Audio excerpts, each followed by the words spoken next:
Hello and welcome back to the Underhand Free Throw. I am Simon, and today me and my co-host Ian are going to be starting kind of a small 6-part series where we're going to go over our top contenders in the NBA this year. Teams that we think are most likely to win the title. Each of us had 5, and each of us had one team that wasn't on the other's list, so that is why we arrived at the number of 6. So today we're going to be talking about the Brooklyn Nets as the first out of those 6 teams, but before we hop into this, I really quickly want to say we did have some technical difficulties, so you will hear a bit of like a tinny audio sound coming from Ian's mic. That's just going to be for like the first 30 to 45 seconds of video, and then it does go away. And also there's some choppiness with the video, which is just what happens when you're using Wi-Fi in an Airbnb and you can't necessarily rely on its quality. So anyways, sorry about that, but things will improve in the future with videos once Ian is back home. So make sure you subscribe to see those. Okay, let's get into why we think the Brooklyn Nets are one of the teams most likely to compete for the title this NBA season. All right, let's do my 5th first because they're a team that we haven't mentioned, and we'll see if it's the same team that you have. I have Go for it. I almost said the New Jersey Nets. I've got the Brooklyn Nets in the 5th spot. Sure. Yeah, they're in my top 5 as well. So okay. What's the case for them as one of the 5 most likely contenders? So almost a +3 SRS, simple rating score, +1 relative offensive rating, -2.2 relative defensive rating. That's a good offense and a really good defense. The Claxton, Royce O'Neal, Simmons, Durant combination is a really scary defense, like a legitimately frightening, high level, near top 5 NBA defense. And Durant and Kyrie is going to generate playoff offense, even if nothing else goes right. And it's not like they don't have other offensive options behind those. They got Seth Curry, they got Joe Harris, they got TJ Warren. There's just a lot of diverse pieces that score in a bunch of different ways, and finally enough defenders on that roster where this team is legitimate. They shoot the ball super well. Just in general, like from almost everywhere in the floor, there's just like a lot of guys that hit shots and do well. And that's like the biggest part of their offense is just like wherever the ball bounces around to, it's like someone's pulling up and taking a shot. And that ends up being a pretty good shot. I kind of had them because I was comparing them a lot with the Grizzlies because these two teams are on offense, like the exact opposite. Like the Nets do not really generate rim pressure.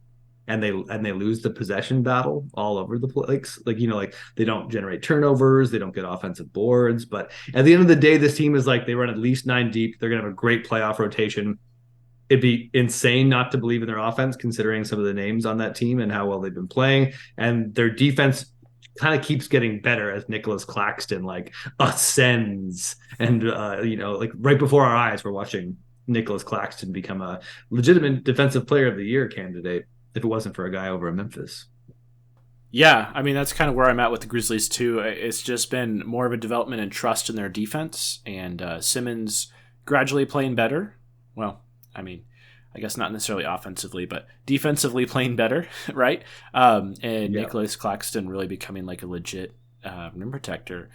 And, of course, we're looking at this from the standpoint of where the Nets were at before Durant was sidelined, right? And he'll be back in a couple of weeks, and hopefully he'll return to form, but stay healthy for the playoffs. But one thing I wanted to look at, because I don't know where you were at with this, but early on in the season, I was having difficulty, let's just say, like, trusting that Nicholas Claxton was really, like, the best rim protector in the NBA. But up through halfway through the season, Nicholas Claxton is only allowing about 50% opponent shooting on 6.5 defensive attempts or, occurrences, whatever you want to call it, per game. So pretty decent sample size, and opponents shoot really poorly around the rim when he's the one defending them. And then on top of that, like, it's not just a one-man show. Like, Durant and Ben Simmons are actually pretty decent rim protectors in their own right. Not as much volume as Claxton, but they're both allowing like under 60% field goal out the rim when they're the primary defender in the area. So I really trust their switchability, at least between those three. And also Durant is shooting like disgusting percentages from mid-range this season. I think he's like over 50%. So that is a playoff offensive machine if I've ever seen one. Yeah, and Durant they got a little bit of good news. Like he's on track he's going to be reevaluated in 2 weeks and is like at least on his timetable sort of thing. So hopefully we'll get to see Durant's usually bounced back from injury pretty well.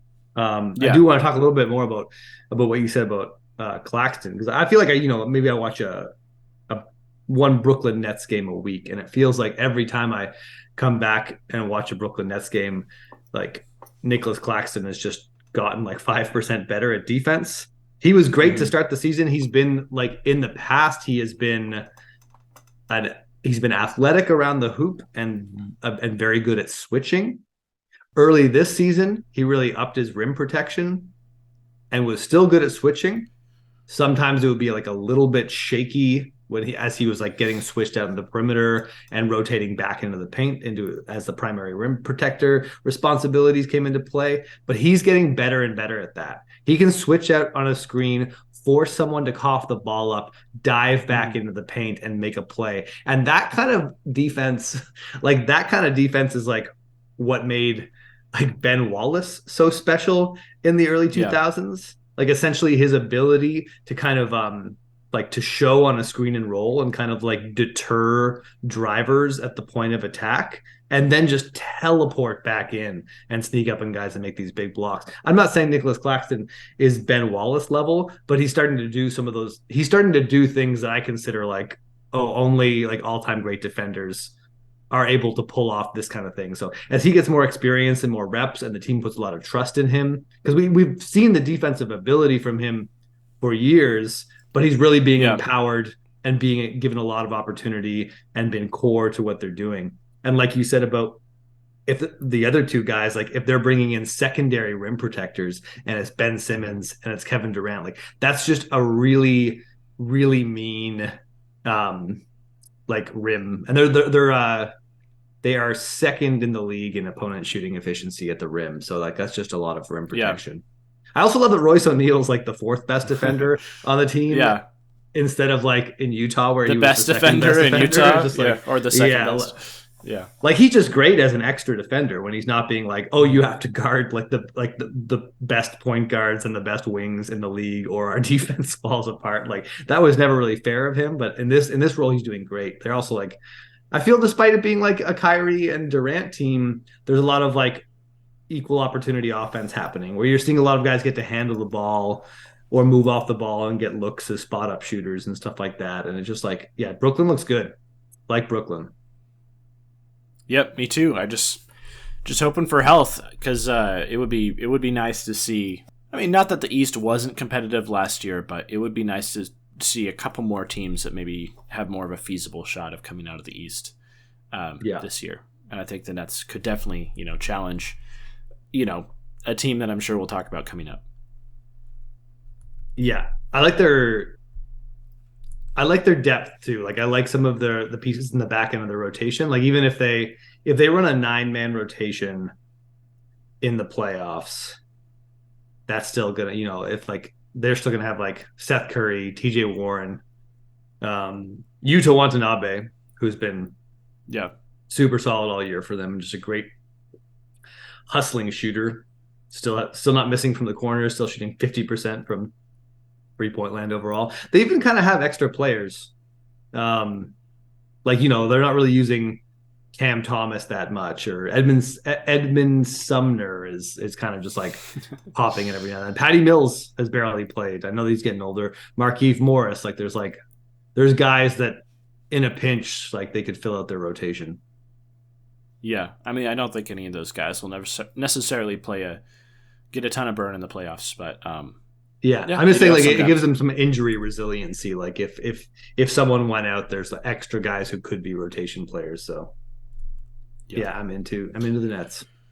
So the Brooklyn Nets are just one of 6 teams, as I said earlier. To see the next team, go ahead and click on the suggested video right here, and that will take you to the most recent team in our video series of who we think is most likely to compete for the title this season.